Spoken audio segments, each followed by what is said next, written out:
Welcome to the Indiefilm Hustle Podcast, episode number 318. If you realized how powerful your thoughts are, you would never think a negative thought again. Anonymous. Broadcasting from the back alley in Hollywood, it's the Indiefilm Hustle Podcast, where we show you how to survive and thrive as an indie filmmaker in the jungles of the film biz. And here's your host, Alex Ferrari. Welcome, my Indiefilm Hustlers, to another episode of the Indiefilm Hustle Podcast. I am your humble host, Alex Ferrari. Today's show is sponsored by Blackbox. Blackbox is a new platform and community that is all about financial freedom for filmmakers like you. If you join Blackbox, you will be transformed from being a worker to being a maker of your own content. And you'll be making steady passive income from the global market.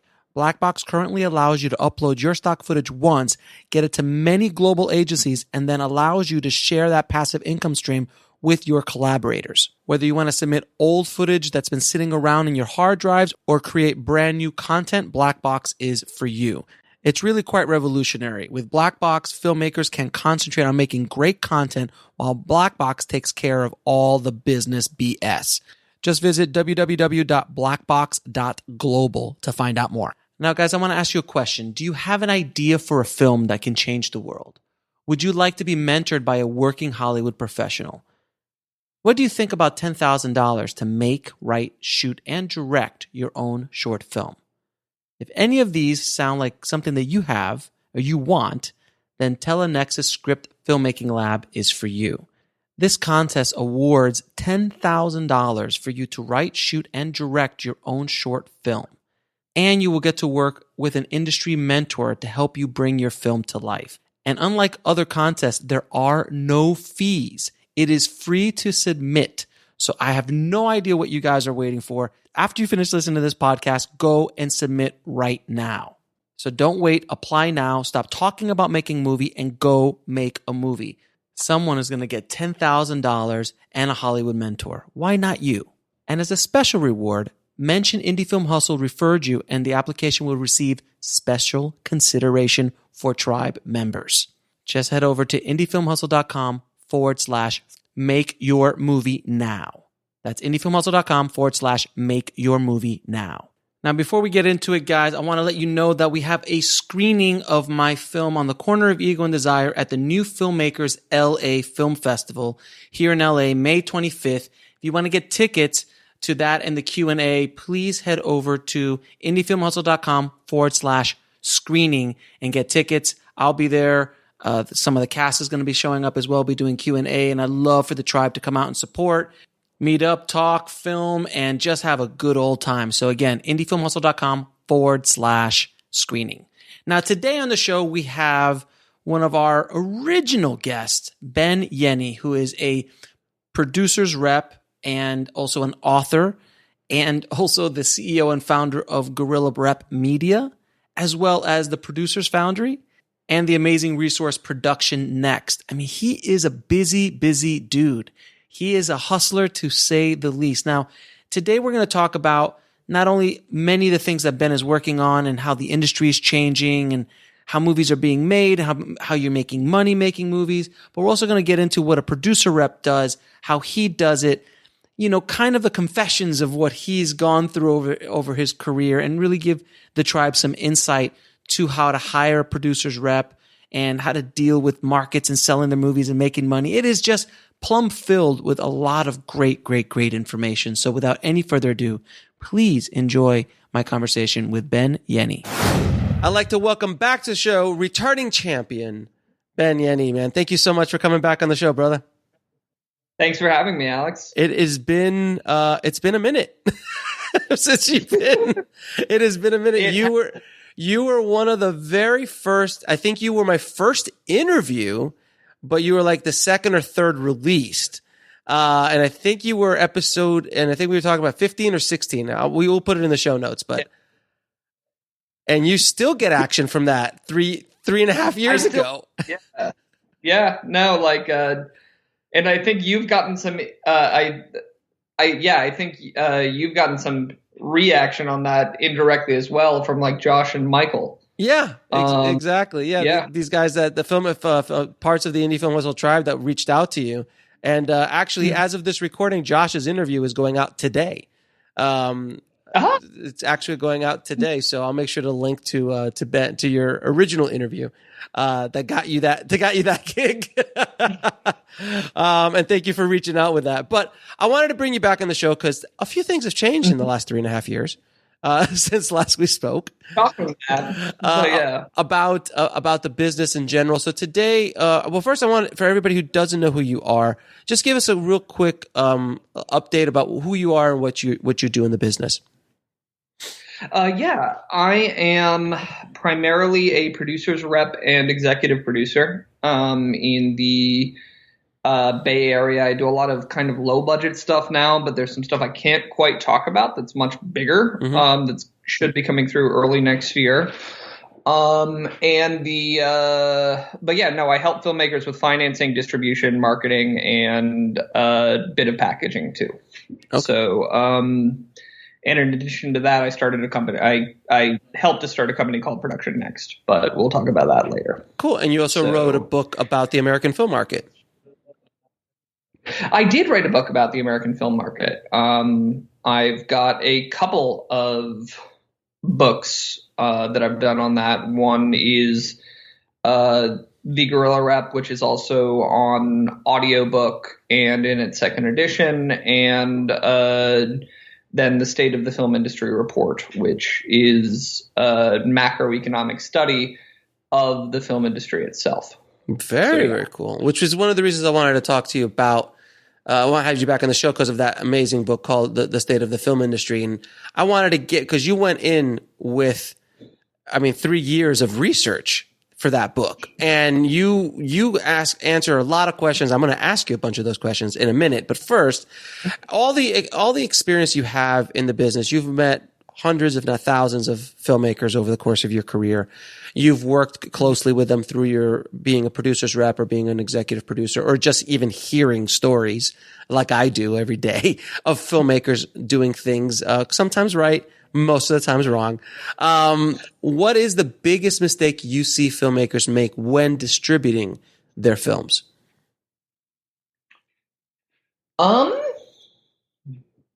I think the biggest mistake that costs the filmmaker the most is probably signing with the wrong sales agent or distributor, and that happens a lot.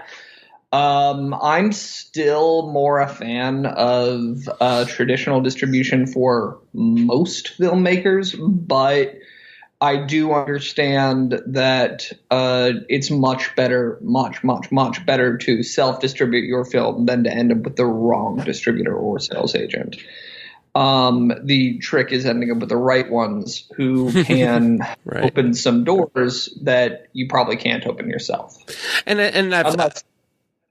No, go ahead. Unless you have a huge following on social media, which is probably the other thing. Is I've talked to a lot of filmmakers who think social media is just a waste of time, and establishing a community and all of that is not worth the time you have to put into it, and that's just flat out wrong.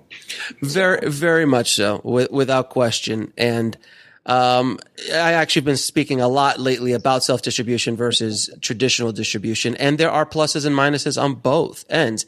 But self-distribution is not for everybody. I think you would agree with that. It's not for every film. It's not for every filmmaker. You got a filmmaker who made a $500,000 movie, has no stars in it, has no online presence, and yet says, I'm going to self-distribute this and I'm going to put it up on iTunes and Amazon and let the money roll in. They're done. Would you agree? I would totally agree. Yeah. Now, what are the dangers filmmakers should look out for when signing with a distributor? Like, what are those kind of things that you just go, every time I read this in a contract, that's not a good sign? Okay, there are a couple of key points on there which are really good to look for. The biggest ones are the percentage the distributor takes, if it's anything, or I should say the sales agent takes, not the distributor. It's a bit of a different game when you're talking about distributors. But for sales agents, if they're taking more than 30 or 35%, it's probably already to the point that you don't really want to be doing that contract with them, because you can never negotiate that down. And if they're starting at that level, it's generally indicative that a lot of the other things in the contract are going to be bad as well. It's not the only thing to pay attention to, and it's not necessarily a deal breaker. It just means that it's likely there's going to be at least one other deal breaker along the way. And then as far as just explain to a lot of people who don't know what the difference between a sales agent and a distributor is. Can you just tell quickly what that is? Yeah, sales agent deals with distributors and generally works with local distributors to sell the entire world. And the local distributor will actually distribute generally within a specific territory or sometimes only specific rights within a territory, depending on what sort you're dealing with. Like Starz or Showtime or HBO would technically be a distributor who are primarily dealing with U.S. pay TV and SVOD rights. So got it. Yeah. And then, so 30 or 40. So if someone's asking, if you're a filmmaker and a sales agent is asking for 35%, which is insane, for a rate, then that's probably a telltale sign you probably should not be doing that deal. How about if you're a filmmaker going straight to a distributor, which most filmmakers go straight to a distributor, because sales agents sometimes are great for certain films, but sometimes, if a movie costs $15,000, probably don't need a sales agent. If a film, it depends on the kind of film it is, but on a going straight to a distributor, what are those kind of telltale signs that you should like, these guys are not going to do anything for me? So yeah, the going straight to a distributor is tricky because as much as you'd really like to go to good distributors straight off, it's actually a lot of times very difficult for a filmmaker to do that directly. A lot of times you will need to go through a sales agent or a producer's rep to get to them. But in the instances where you don't, that deal often looks more like 30 to 40% if it's a revenue share deal. Yeah. And that's not necessarily bad right there, but one thing you definitely need to look at is what the size of the minimum guarantee is. If they're not offering you a minimum guarantee, you need to understand what their marketing and distribution plan is. And you also, and if they're off, and sometimes people will offer you screens without a minimum guarantee. If you can get the theatrical screens, that can be worth giving up the minimum guarantee because you can actually end up making significantly more than you might be able to if you just get the minimum guarantee. However, if you made a $15,000 to $20,000 film and somebody's offering you a $25,000 minimum guarantee, more than likely just take the $25,000 minimum guarantee. Amen. Amen. Amen. If someone's giving you $10,000 more than you paid for the movie, I mean, just man, that as well as I do, that does not happen. I actually lost a film because somebody else offered them that. I'm doing a bit of direct US myself now. Okay. So I actually may have lost a film because that happened to them, and then as soon as they said they had that, I'm like, yeah, I can't beat that offer. Just go with them. Take that money and run. Yeah, just go. But even though I was offering to do a limited theatrical for them, but that was just like, no, one in hand is worth at least two in the bush in this industry. At least, without question. Now, you and I saw each other again at AFM this year, which is always fun to see each other. We see each other, I think, maybe once a year if we're lucky. But AFM, even in the few years that I've been going, I've noticed the change in the shift. Everybody was talking about is it OOT? OTT. OTTs, SVOD, TVOD, AVOD. And of course there was still the traditional stuff as well, which is, selling overseas and selling, that kind of stuff. But it is changing. In your opinion, how is AFM changing? And how is it kind of moving in the future? So in order to understand how it's changing, you kind of have to go back a little bit. Because the way AFM and other similar film markets came to be was actually with the rise of VHS replication back in the 80s. And the way it was so profitable and the way you could afford all these massive market fees is when it started, you could make a VHS for between $10 and $20 and wholesale it for $100. Yeah, I know. And you actually move a lot of them. And then over time, that number dropped and dropped and dropped and dropped. And then DVD came in and replaced VHS. But because it was so cheap to replicate DVD, you could still make a huge profit on each unit. And also, it really opened up the market for smaller content to actually become more profitable on it. Now, people expected Blu-ray to take over for DVD, and it really didn't. Blu-ray did come in and take an okay market share, but it was nowhere near what DVD was, and TVOD, AVOD, and SVOD just don't pay the same way that physical media pays.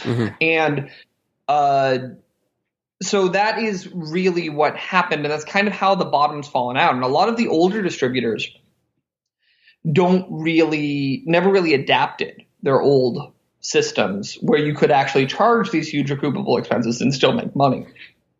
Now you will never hit it. Most small indie films, I hate to say this, but most small indie films only end up making about $20,000 to $30,000 over the 5-year life of their film. There are lots of exceptions here. Of course. But the general rule is you've got to kind of figure that it's more like $20,000 to $30,000 for the film itself over the 5-year life of the film. And that's just not really sustainable because nope. Nope, I said no. Sorry. Go ahead. So you can't really make a business that actually pays filmmakers on that anymore, and I think that's really coming through, and that's why a lot of sales agents and distributors who go to AFM often get a bad rap, even if some of them are not necessarily bad sales agents or distributors. It's just that their models are bad. That's not to say there aren't people who are bad sales agents and distributors. There are. There definitely are. Many. But yeah, so that's kind of what's going on there. And now that everybody's only really looking for AVOD, SVOD, or TVOD, it's really become more a game of marketing than it has a game of sales agents or distribution, because really the direct local distributor, the way you can tell whether or not they're good is if they can actually get you publicity and actually have a list to market to and a brand that they can market the content they acquire to. But let me ask you, how many distributors do you know that do that? There's very few that I even know of. Even some of these big boys that say they do it, when you look behind the curtain, look, if it's a big boys, obviously, if it's a major, if it's Warner Brothers, if it's Fox Searchlight, I mean, you're talking about those kind of guys. It's different. And I'm not gonna call out the distributors I have in my head right now, but there are these guys that promote themselves as like, we're the big indie guys. Like, I'm not talking about A24 or The Orchard or any of these kind of guys. I'm talking about some other ones, but that they say they're going to do a lot, and they have this reputation of saying they're going to do a lot. But at the end of the day, I've talked to filmmakers again and again and again, and they just don't do it anymore. So just curious, is there any distribution companies that you could call out that you go, you know what, these guys are pretty good in my experience? Yeah, so I will actually call a couple of good people out, more for distribution than for sales agencies. But Parade Deck Films, Michael Ingram, I've worked with directly, and I've worked with pretty extensively directly. And I was a big fan of working with him, and I would work with him again in a heartbeat. Another one that I think is really good, and they're something of a hybrid between sales agency and distributor. They do most of the VOD in the US directly, but they also do some international sales for the right projects. That's Leo Mark Studios. I think they're great, and their recoupable expenses are really, really low, which is great. And their commission, I don't want to say what the commission is, but it's also very low. So those are a couple of the people that I would deal with, and I think they're a little bit better about publicity than some some of the other ones. In terms of who actually does well in marketing and developing their brand, I think Devilworks is great at marketing and developing their brand. And they actually do pay. And they are Mateo and Samantha are great. And they are very good about publicity. I think they have at least one publicist on retainer that is just constant. And I think they do bigger market pushes when the time comes. Again, they're more of a sales agent than they are a distributor, but they are very good at what they do. That sounds awesome, because generally what I hear is, distributors are just like, oh yeah, we're gonna charge you $30,000 or $40,000 for recuperable expenses for marketing and going to the markets and all that kind of good stuff. But at the end of the day, all they do is they put it up on their social media, which is pathetic, and they just put it out on the platforms, and that's the end of it. And then the filmmaker's like, but why am I not making any money? I signed everything over and I've locked up my film for 7 years with these guys and they're not doing anything for me. So that sounds refreshing by what you're telling me. So yes, and I'm not trying to paint too rosy a picture here. Those are the people that I've dealt with personally, and I follow them closely because I've worked with them. That's not to say everybody who says they'll do this will not actually or will actually live up to what they say they'll do. So having said that, another thing you should be doing as a filmmaker, and this might have come up in the last podcast, but it's something I almost always negotiate in for my clients, is in a lot of times I structure my acquisition that I'm going to then sell to somebody else in such a way that I can't actually give it to this other person. But always, always, always retain the right to sell the film through your website. Oh, yeah. Always. Yeah. Even if all you have is Vimeo on demand or Vimeo OTT through your website, always, always, always keep that. And generally, distributors don't really fight too much on that. No, they don't. I've never had somebody really fight me on it. And the most they might say is, okay, we're okay with you doing that, but let's keep an open dialogue about timing with it. Sure, like don't pop it. Right. Yeah. That makes perfect sense. So, but that is the big thing there, and I think that's fine. But if you don't do that, you should be doing that. And I think it's just my distribution contract has gone through a couple iterations, but I believe the current draft actually has that as an automatic exclusion for you as a filmmaker for US. So very cool. Now I wanted to just talk a little bit about the 5,000-pound gorilla in the room, his first name begins with net and ends with flicks, and how they've literally have changed. I mean, I've never seen a company come in and completely disrupt the entire film industry in a way that is so, I mean, they have now become the big studio in town. I mean, they are making, Netflix, I just read, are making 90 feature films in 2019, 90 released films. And a lot of them are ranging from 20 million to 200 million, including like Scorsese and Soderbergh and these monster Ben Affleck's new movies coming out. Like it's like Will Smith and all these big stars are going there. And also this big behind the scenes talent. I mean, Roma, it might get an Oscar nomination this year, and it's going to be a Netflix film by Alfonso. So I'm curious from your perspective, because you were here before Netflix showed up. You were working in the business a bit before Netflix showed up, and how it's completely just changed everything.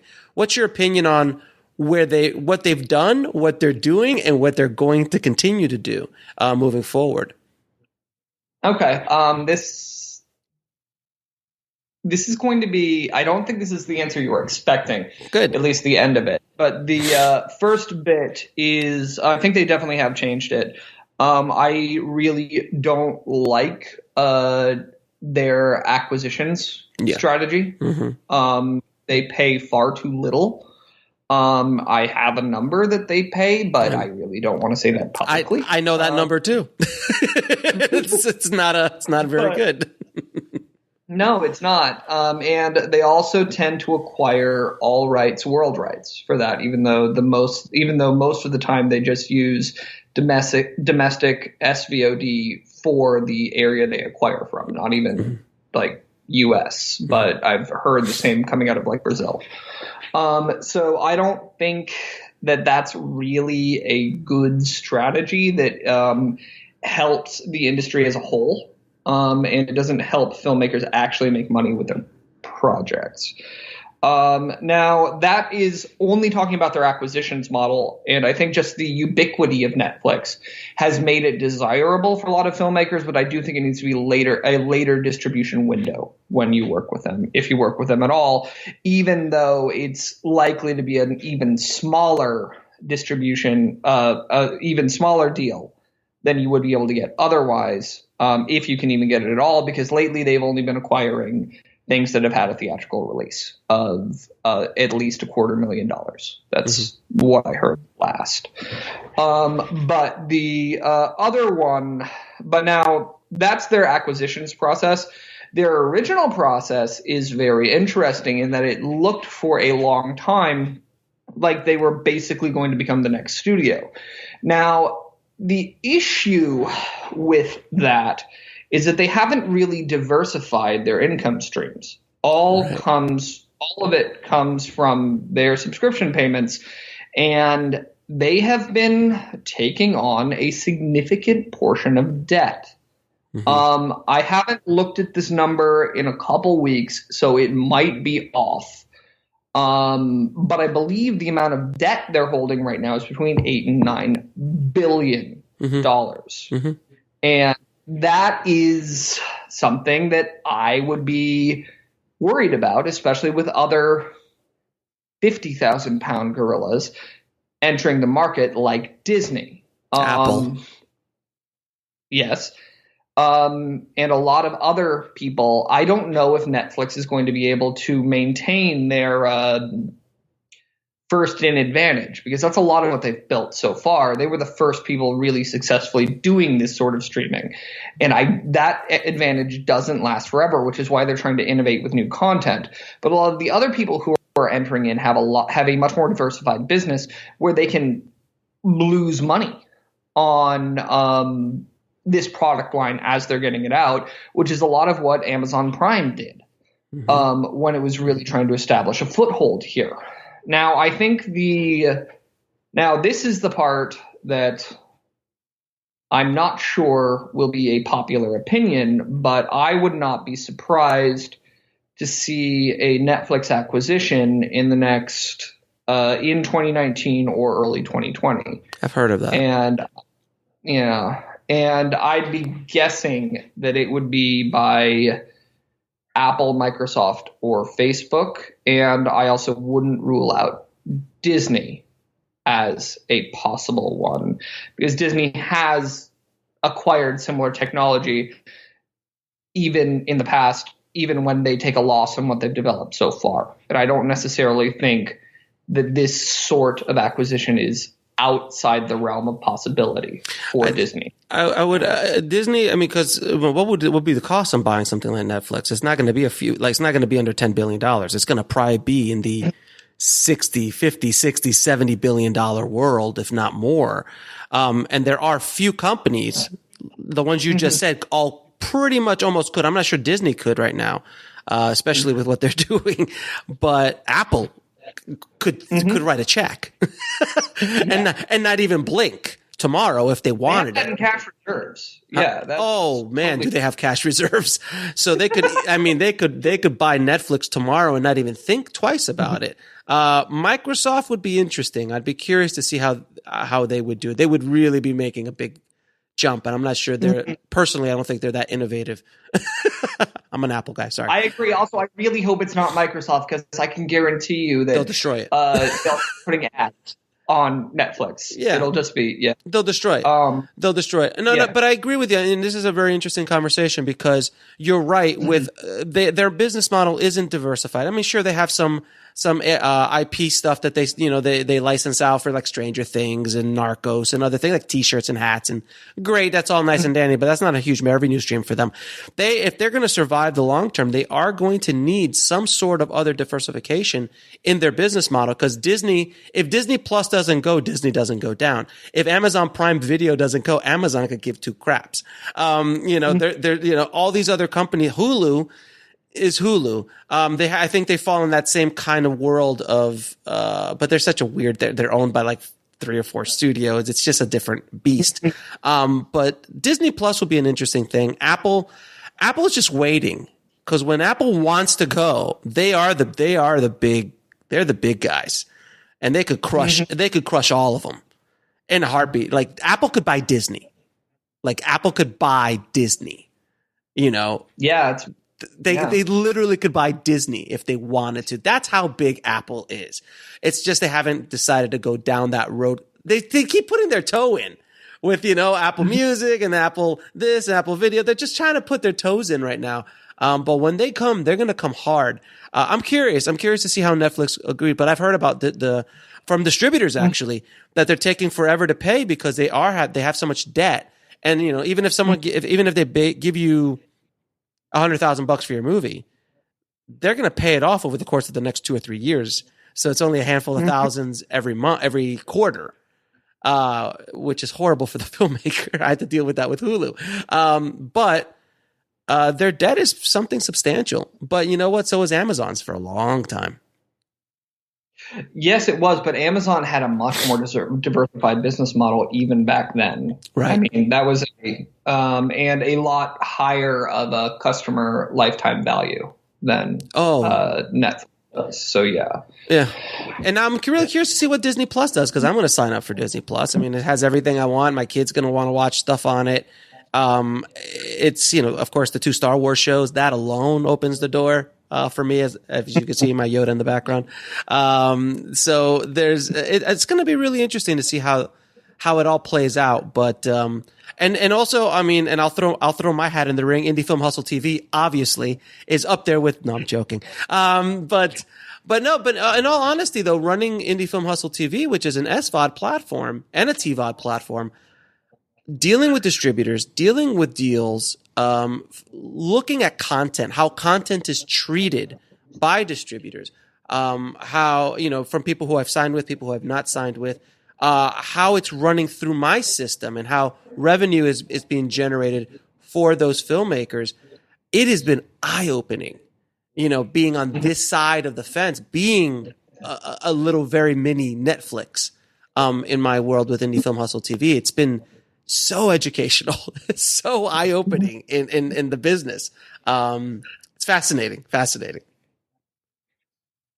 Yeah, no, that sounds good. I think in 2019 is going to be in a really, I think it's going to be a really eye-opening year, and I think the industry is going to be in for a really interesting set of change. I also am among the people, and there are a lot of us who are almost certain that we're in for a recession before the end of 2019. Oh, absolutely.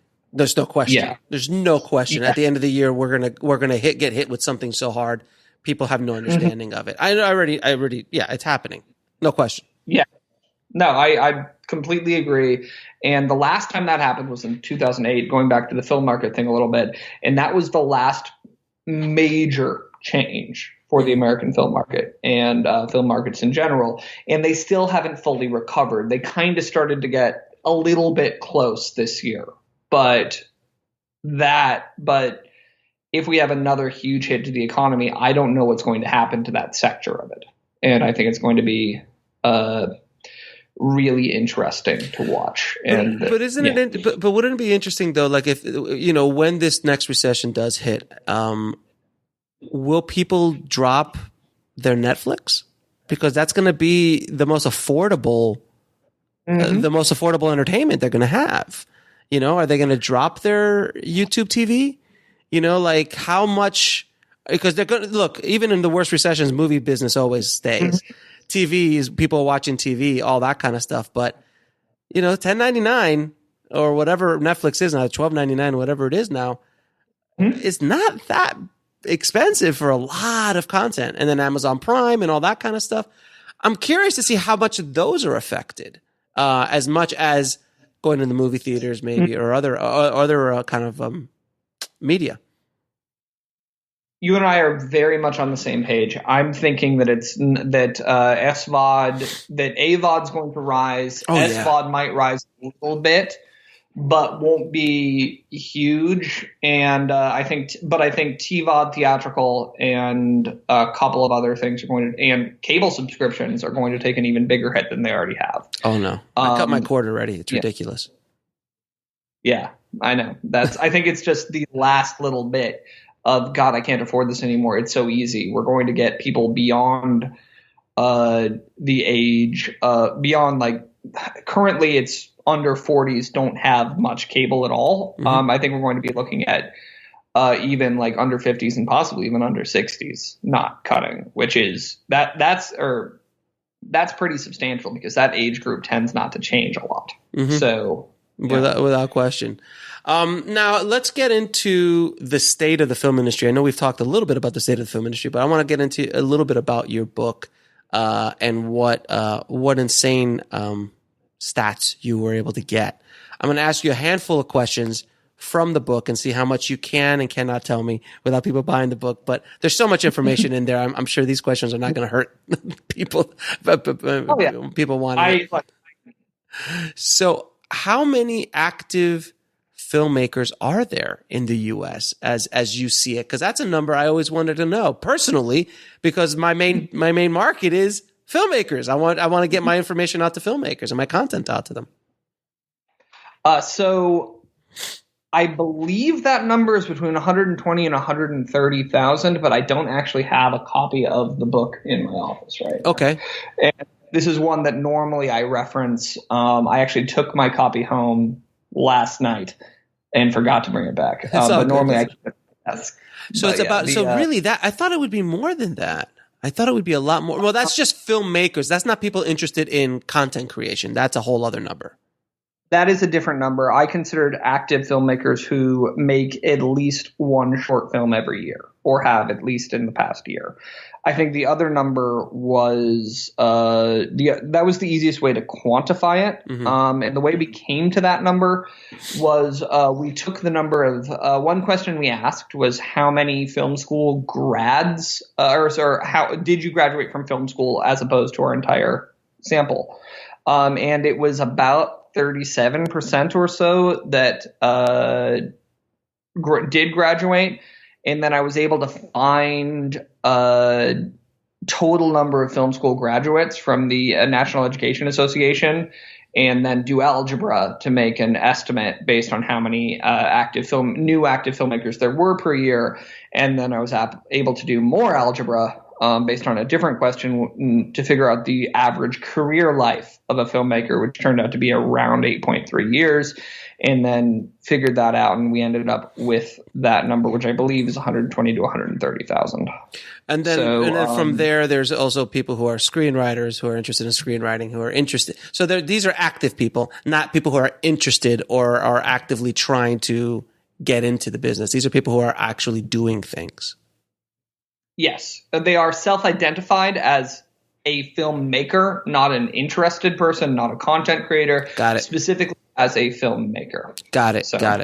Now, how many films are made a year? How many independent films are made a year, give or take? Feature around 10 to 12,000. That's a lot. Yeah, and that's just U.S. And by the way, everyone listening, this is just U.S. numbers. We're not. I mean, worldwide, these numbers will balloon. I could tell you that from my audience alone, that I know so much interest is overseas as well. The 10 to 12,000 this year alone, 14,197 films were submitted to Sundance. That's how many. That's including, isn't it? That's including shorts. Yes, that's including shorts as well. But total was 14,200 basically, and that's insane. Now, how many shorts did you have? A shorts number? That has to be in the. Yeah, there was a shorts number. I didn't commit that one to memory though. So it is actually the slide. I'm just going to pull it up on the Production Next blog real quick. You can find this in a lot of the report for free on the Production Next blog, by the way, which is where I'm going to go now. But the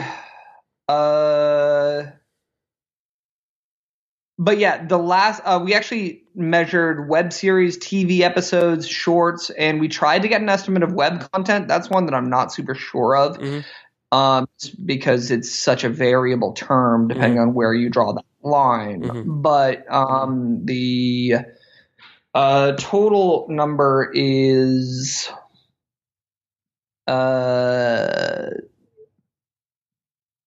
Oh, I'm sorry. I vastly understated the total number of filmmakers. It's actually closer to 200,000. Okay. But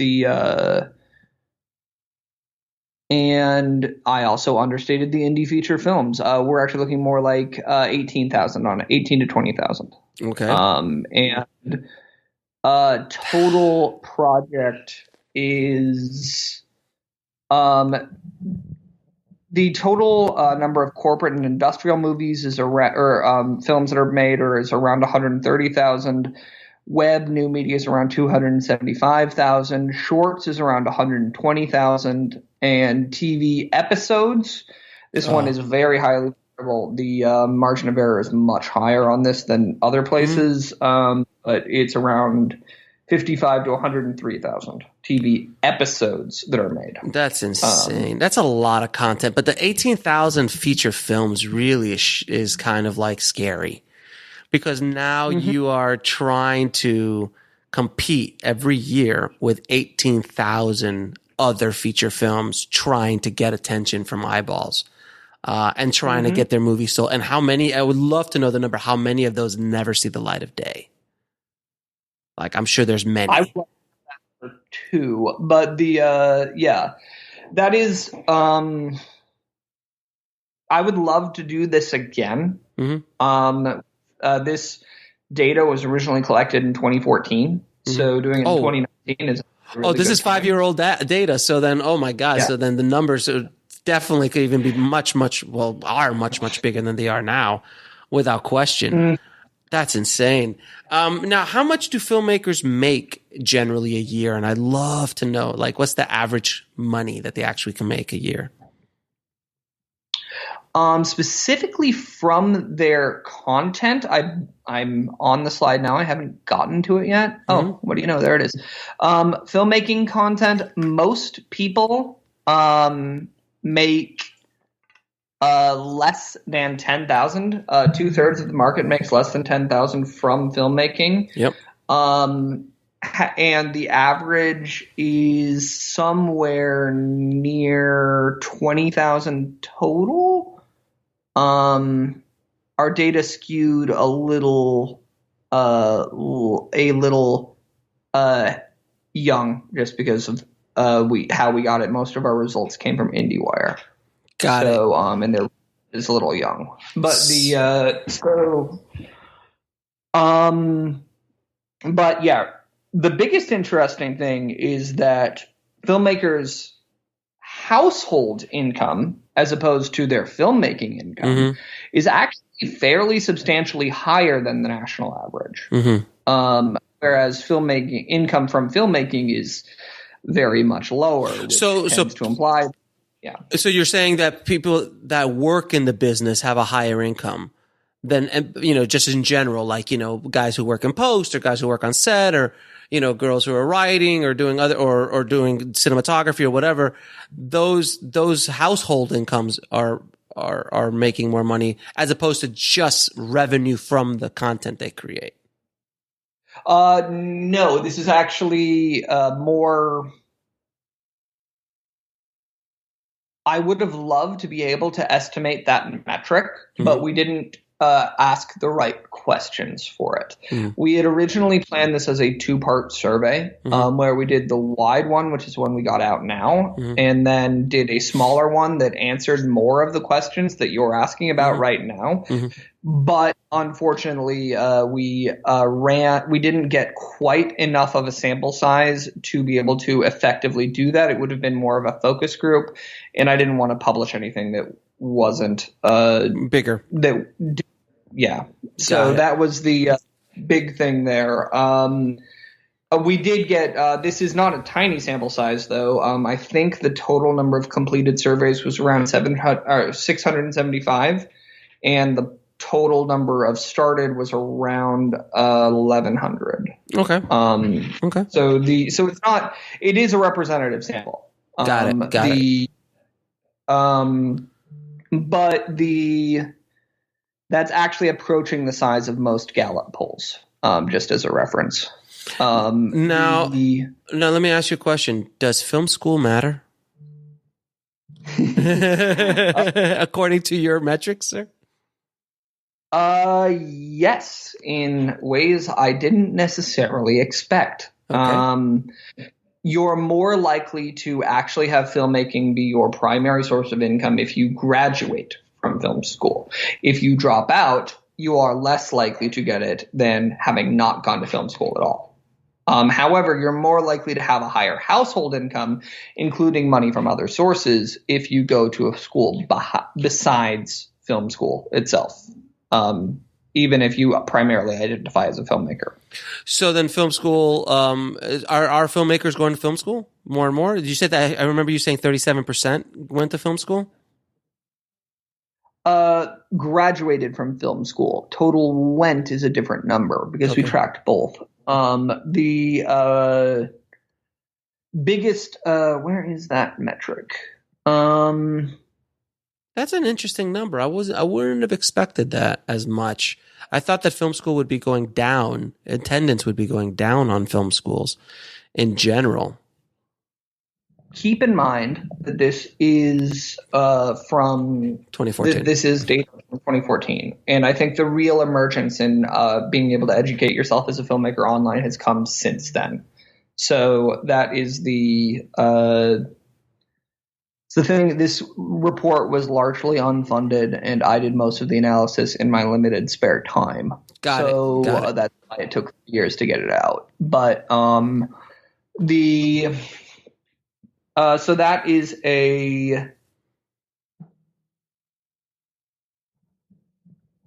and most of the time filmmakers did.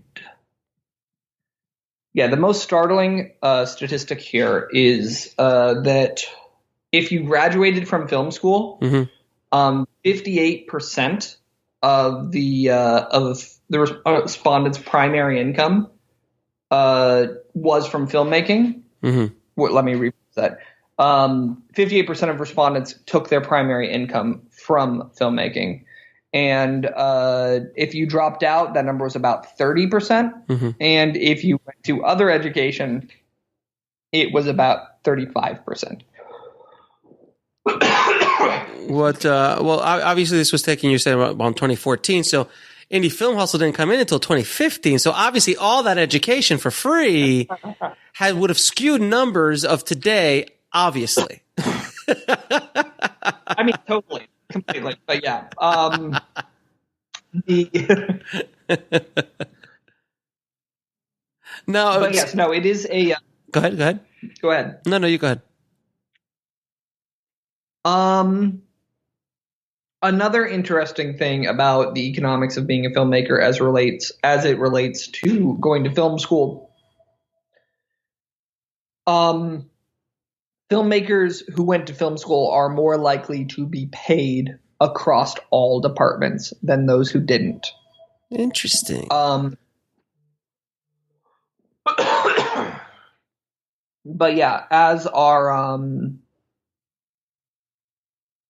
and actually the inverse is largely true for people who went to other forms of education. They're even less likely than to be both active and paid than people who dropped out of film school. However, there are some notable exceptions, particularly as producers and just other production members. Got it. And we're talking about, and these numbers are for filmmakers. These are directors. These are people who are making content, not cinematographers, not other crew members, not post guys, not first ADs, none of these kind of people. We're talking about, these numbers are strictly filmmakers, content creators within the film business, correct? Actually, there are a mix of them. By far the most people who responded identified as producers and directors. However, we do have a surprisingly strong showing from people we labeled camera department, which tended to be cinematographers, Sure. As well as people who were kind of trying to rise the ranks through other production and post facilities. So, yeah. Now, how much money is actually spent on indie film projects every year? Do you have that number? I do, but I have to go back to it. Okay.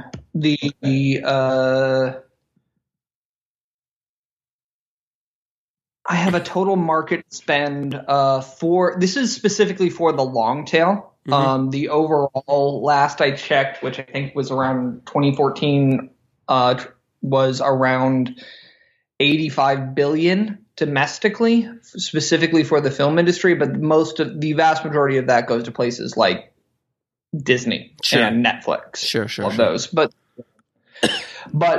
talking about the long tail, it's around a $6 billion industry of independent feature films. Wow. 5.8 of which about 2.46 are indie feature films. The next biggest chunk is, unsurprisingly, corporate and industrials. So $2.5 billion are spent a year on independent film projects. Correct. Features. Yes. And that was, again, in 2014. So I can only imagine where that number is today as well. It just gives us a good reference. It gives us a good reference on what's being spent, how is it being spent, how is it being recouped, and so on.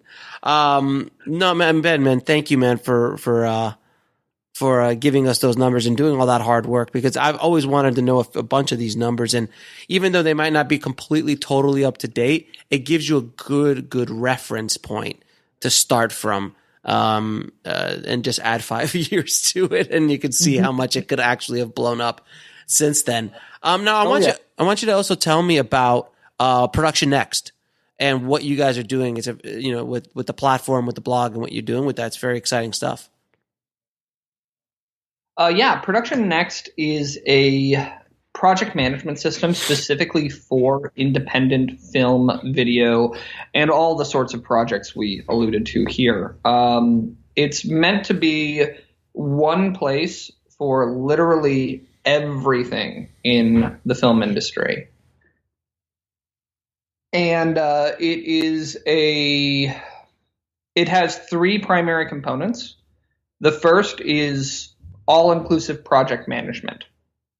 And by that, I mean we do breakdowns, strip boards, budgets, call sheet generation. Actually, we designed our call sheet, I think, really in a really cool way, in that you can, with about 3 clicks, generate a call sheet with all of the information, all of the addresses, sun up, sundown time based on your GPS location, as well as weather by the hour based on your GPS location, in about 3 clicks, and send it all to your entire crew that's scheduled to be there in about or with another click. And that's that. And that's a lot of the design philosophy on this. We're trying to make a lot of the things that are kind of tedious and can be made simpler. Mm-hmm. And we're doing as much as we can from that on a technological level. And it's completely cloud-based, so your entire crew stays up to date. You're always looking at the most recent documents and the most recent information. And that's the project management system. The second system is a company management system. That's what we're calling it. It basically lets you keep track of your real-world assets, because as a filmmaker, you acquire props, wardrobe, equipment, set dressing, access to locations, and a large contact list.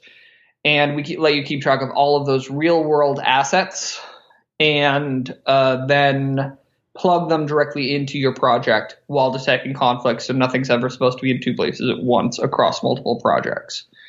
And then the other one is a community feature, which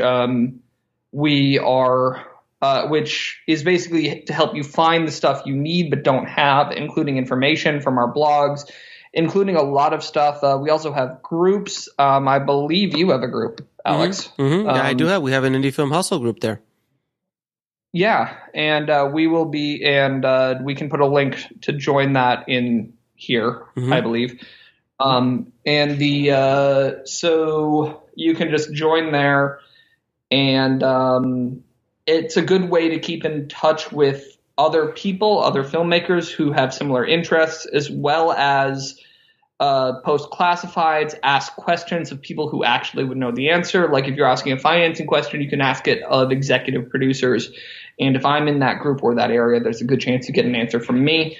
And you can also do other things like just hold threaded discussions and even keep up to date with information, with basic profile information of other people in the group and other projects in the group. Of course, you don't see the budget or anything sensitive like that. It's very similar to what you'd find on a project's website or Facebook page. Got it. So you got a lot of stuff going on in Production Next. Yeah. That's awesome. No, congratulations. I know you've been working on it for years now, and trying to get it up and running, and it's doing well now. So, if definitely anyone listening or watching, definitely check it out. It will help you with your projects and help you make life a little easier for you as a filmmaker, using the service without question. Now, I have a few questions to ask all my guests. What advice would you give a filmmaker wanting to break into the business today? Learn how to produce. Even if you want to be a director, even if you want to be a DP, learn how to produce. There is people who identify as multiple things. You're much more likely to be successful if you identify as a producer. And I do actually have data to back that up. So that's the first thing. Second, build your social media presence. Any sort of content-driven career these days requires you actually have a community and a social media following if you're going to do it successfully. And finally, learn as much as you can and get your network as big as you can get it. You never know you never know what contact might pay off later on down the line. Amen. I've been surprised by a couple. Yeah. Amen. I mean, look, you did a little podcast that was on episode 15 3.5 years ago, and it's still paying off even then. This is true. Yeah. Now, can you tell me what book had the biggest impact on your life or career?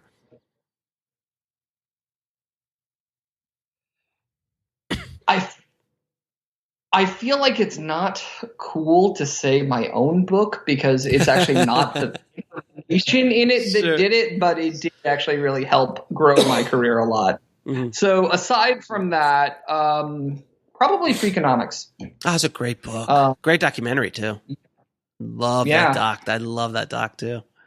Now, what lesson took you the longest to learn, whether in the film business or in life?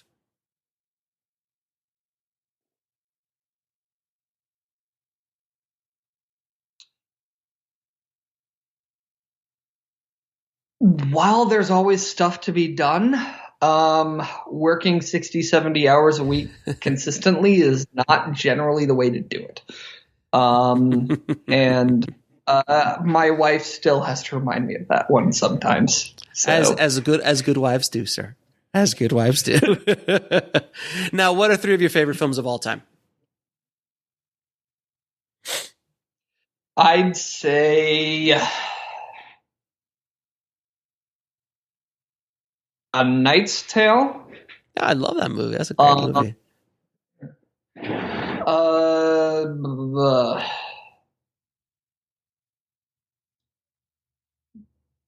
Gattaca is also up there. Another good one. And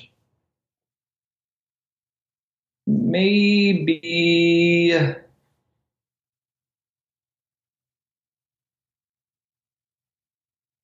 The Princess Bride. Of course. Great movie. Great movie. Rest in peace, William Goldman. That was such a great book. I mean, not only a great book, but a great movie. And now, where can people find you, sir? Easiest is probably through my Facebook page, which is either facebook.com/The Guerrilla Rep or facebook.com/Production Next. And then there's probably also theguerrillarep.com, and I give away a free film market resource pack through there. And you can join Production Next for free. We give so much away for free there at productionnext.com/IFH. Very cool. Very cool, brother. Thanks again, man, for jumping back on and dropping some knowledge bombs on the tribe today. I truly, truly appreciate it. And hopefully we won't wait another 3.5 years to have you back. I want to thank Ben for coming on and dropping some major knowledge bombs on the tribe today. Thank you so much, Ben. If you guys are looking for a good producer's rep who's honest and does what he says he's going to do, definitely check Ben out. His information is at the show notes at indiefilmhustle.com/318. And guys, thank you for all the tribe members that came out to the Sigma workshop that I was on a panel at and kind of came up to me and talked to me about their experiences with Indie Film Hustle with Bulletproof Screenplay. Thank you guys so much. It was really a joy to meet parts of the tribe. I love talking to the tribe members out in the real world. So thanks for coming out. And I really do hope you guys come out to the new Filmmakers LA screening of On the Corner of Ego and Desire. It will be the last Los Angeles screening for the foreseeable future. The next time we'll be screening will be a week later at Brave Maker Film Fest up in the San Fran area, and you'll be able to get tickets at the same link at indiefilmhustle.com/screening after the 25th. And I'll be going up there, going to be doing panels. I'm going to be doing a full-blown talk at the courtroom that they actually shot Mrs. Doubtfire in, where Robin Williams, the late great Robin Williams, shot that scene in. So I'm going to be there talking about shooting for the mob, about how to break through your fears, about making your first movie. There'll be a book signing as well. And of course, a screening of On the Corner of Ego and Desire. And that will be the final public screening of On the Corner of the Ego and Desire before I release it on IFH TV, on Amazon, and all other cool places that will be available. And I cannot wait for the tribe to see this movie. It is so part of my being, and I just want you guys to see it so bad. And if you haven't already, and you haven't heard, then you haven't been listening to this podcast. But if you haven't heard about my new book, Shooting for the Mob, on how I almost made a $20 million feature film for the mob, please head over to shootingforthemob.com. It takes you straight to the Amazon. Please take a look at it, buy it. It is a great companion piece to Robert Rodriguez's Rebel Without a Crew. And if you have read it, please leave a good review on Amazon. It means the world to me. So thanks again, guys, so much for all your help and support. As always, keep that hustle going. Keep that dream alive. And I'll talk to you soon. Thanks for listening to the Indie Film Hustle podcast at indiefilmhustle.com. That's INDIEFILMHUSTLE.com.